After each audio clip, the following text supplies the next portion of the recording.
Kira-kira 3.500 tahun sebelum Masehi, tanda-tanda memberitahukan bahwa di Kuningan sudah ada pemukiman masyarakat yang sudah mencapai tingkat kebudayaan yang relatif sudah maju. Hal ini berdasarkan atas hasil peninggalan yang ditemukan di wilayah Kuningan.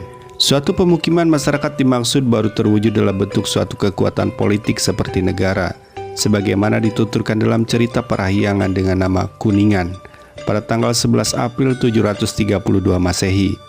Negara kerajaan Kuningan tersebut terjadi sesudah penobatan Sewukarma sebagai raja kepala pemerintahan yang kemudian bergelar Rahyang Tangkuku atau disebut juga Sang Kuku yang bersemayam di Arile dan Saunggalah. Ia menganut ajaran Dangyang Kuning yang berpegang kepada Sang Hyang Dharma dan Sang Hyang Siksa yang memberikan 10 pedoman hidup, yaitu tidak membunuh makhluk hidup, tidak mencuri, tidak berzina, tidak berdusta, tidak mabuk, tidak makan bukan pada waktunya, tidak menonton, menari, menyanyi, dan bermain musik, tidak mewah dalam berbusana, tidak tidur di tempat yang empuk, tidak menerima emas dan perak. Sewukarma bertahta sampai dengan usia yang cukup panjang, kemudian timbul persaingan antara pemerintahan Sewukarma dengan Sanjaya yang memegang kekuasaan daerah kerajaan Galuh sebelah timur. Setelah Sanjaya memerintah Kuningan selama 9 tahun, kemudian digantikan oleh putranya yang bernama Rahyang Tamperan. Rahyang Tamperan mempunyai 2 orang putra, yaitu Sang Manara dan Rahyang Banga. Setelah dewasa, Sang Manara menjadi raja di sebelah timur, sedangkan Rahyang Banga menguasai daerah Kuningan yang dahulu di bawah kekuasaan Rahyang Tangkuku. Pada tanggal 22 Juli 1175 Masehi, Kuningan dijadikan pusat pemerintahan kerajaan Sunda di bawah Rakyat Dharma Siksa, putra ke-12 Rahyang Banga. Setelah bertahta selama 12 tahun di Saunggalah, kemudian keraton dipindahkan oleh Rakyat Dharma Siksa ke Pakuan Pajajaran. Selanjutnya Kuningan merupakan bagian dari kerajaan Pajajaran dan namanya berganti menjadi Kajene yang ada di bawah kekuasaan Arya Kamuning. Kajene artinya kuning atau emas. Dalam rangka penyebaran agama Islam, seorang ulama besar dari Caruban, Cirebon yang bernama Syekh Maulana Akbar pernah singgah di Buni Haji, daerah Luragung. Kemudian melanjutkan perjalanan menuju Kajene yang pada waktu itu penduduknya masih menganut agama Hindu. Syekh Maulana Akbar mendirikan pesantren di Sidapurna yang berkembang pesat, dan karena pengikutnya bertambah banyak, maka beliau membuat pemukiman baru dengan dasar Islam yang diberi nama Purwawinangun, artinya mula-mula dibangun. Syekh Maulana Akbar meninggal dan dimakamkan di Astana Gede. Pada tahun 1481 Masehi, Sarip Hidayatullah yang dikenal dengan julukan Sunan Gunung Jati datang di Luragung. Pada waktu itu Ki Gedang Luragung sebagai kepala pemerintahan yang kemudian masuk agama Islam.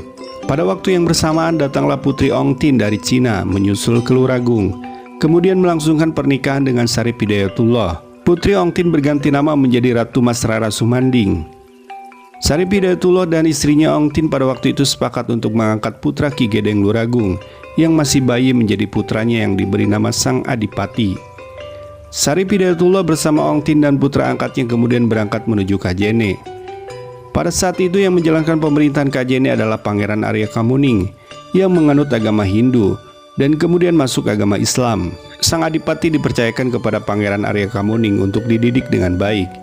Selama Sang Adipati belum dewasa, maka Pangeran Arya Kamuning ditunjuk oleh Sunan Gunung Jati sebagai kepala pemerintahan perwakilan di Kajene di bawah kerajaan Cirebon.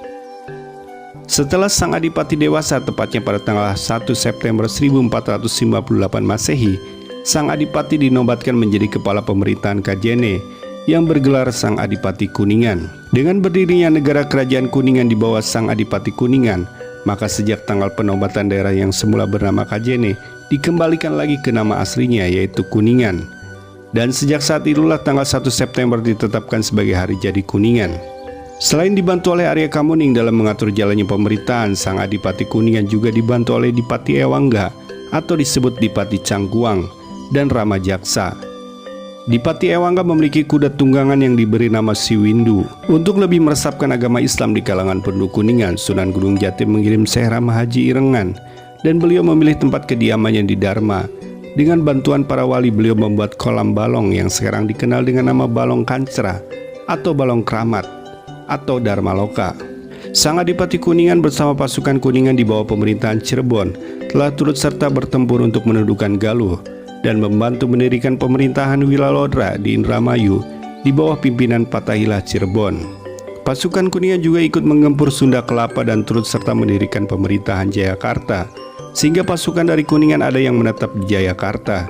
Dan sekarang nama Kuningan terukir menjadi nama salah satu kelurahan di wilayah Jakarta Selatan, yaitu Kelurahan Kuningan.